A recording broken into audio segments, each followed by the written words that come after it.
ndabakunda cyane nitwa Florence mberereye i Nyabihu.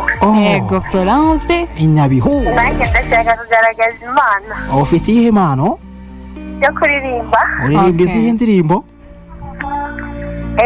Ni indirimbo yitwa Ndagukunda. Ni yawe? Iyi ni yanjye. Okay, twagiye rwose nawe ndagukunda. Ubwo raje twibwirire nako turirimbire. Ndagukunda sinzigera nkuvaho, niyo umuvu watemba uruhungiro.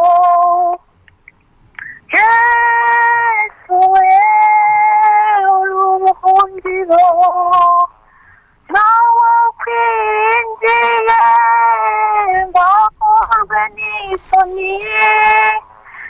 Yesu we nzakunambaho, mu byose ni wowe ninjiye, mukiza mwiza ndagukunda.